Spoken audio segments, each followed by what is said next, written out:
ছাত্রছাত্রীরা, আজকের পর্বে আলোচনা করব সপ্তম শ্রেণীর সেকেন্ড সামেটিভ ইভ্যালুয়েশনের ইংলিশ প্রশ্নপত্র।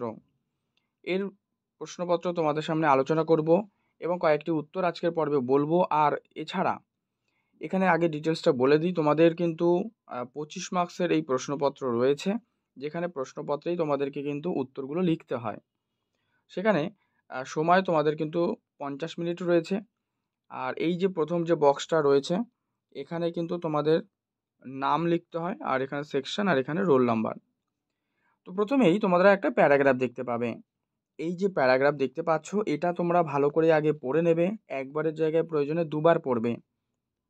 এটা কিন্তু আঙ্কেল বাজার থেকে নেওয়া হয়েছে। তো এই পার্টটা ভালো করে পড়ার পর তোমরা তার অ্যান্সারগুলো করবে। এবারে অ্যান্সারে এখানে চলে আসো।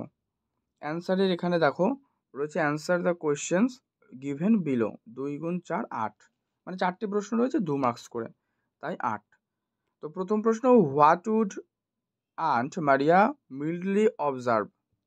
এখানে অ্যান্সার লিখতে হবে। কি লিখবে আমি বলে দিচ্ছি, একের অ্যান্সারটা দেখো তোমাদের সুবিধার জন্য। Aunt Maria would mildly observe that next time Uncle Podger was going to hammer a nail into the ওয়াল।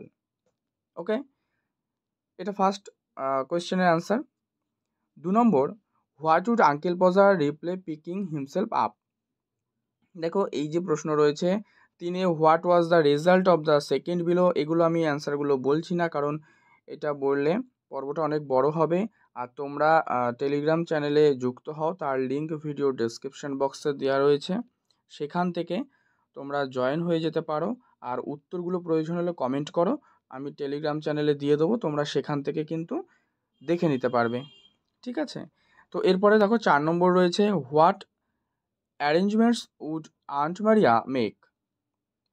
তো এটা লিখতে পারো, Aunt Maria would mildly observe that next time Uncle Podger was going to hammer a nail into the wall, she hoped had let her know in time so that she could make arrangements to go and spend a week with her mother while it was being done.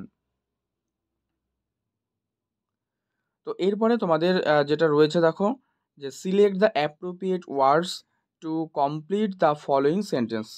এখানে 4টে তোমাদের শূন্যস্থান দেওয়া রয়েছে, 1 marks করে, 4 নম্বর 1 marks করে কিন্তু দেওয়া রয়েছে, 4টে 4 মার্কস রয়েছে। Then we would find the dash, মানে এটা তোমাদের সেই যে আঙ্কেল বাজার যে প্যারাগ্রাফটা দেওয়া রয়েছে সেখান থেকে কিন্তু দেখে তোমরা এই শূন্যস্থানগুলো পূরণ করতে পারবে। Then we would find the, কি লিখবে, রুল অ্যান্ড স্ট্রিং, এটা তোমাদের 1 নম্বর। এবার 2 নম্বর কোয়েশ্চেন দেখো কি রয়েছে। দেখো রয়েছে ইউ মেক সার্চ আ ড্যাশ ওভার এভরিথিং, তোমরা অ্যান্সার করো বি অর্থাৎ ফুস। 3 নম্বর, why I like doing a dash job of this report of this short.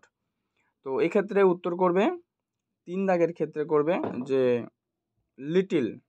ঠিক আছে, 4 নম্বর রয়েছে aunt Maria could make arrangements to go and spend dash with mother a week, to go and spend a week with mother। এরপরে রয়েছে তোমাদের fill in the blanks with appropriate forms of the verb। এখানে এগুলোও 1 মার্কসের রয়েছে, 4টে প্রশ্ন 4। ঠিক আছে, এগুলো তোমরা দেখে নেবে, সব অবশ্যই পেয়ে যাবে, তোমরা কমেন্ট করবে উত্তরগুলো পাওয়ার জন্য। আর এখানে fill in the blanks with article and preposition দেওয়া রয়েছে, এখানেও 4টে রয়েছে, এই 4টেও তোমাদেরকে করতে হবে। এবং এর পাশাপাশি দেখো তোমাদের 4 দাগের যে একটা প্যারাগ্রাফ দেওয়া রয়েছে, বলা রয়েছে with write a paragraph in about 80 words on a rainy day. ঠিক আছে, আর রেইনি ডে, এইটার উপরে তোমাদের একটা 80 শব্দের মধ্যে প্যারাগ্রাফ লিখতে হবে। তো এটার মার্কস কিন্তু 5 নম্বর, এটার জন্য তোমরা 5 নম্বর পাবে।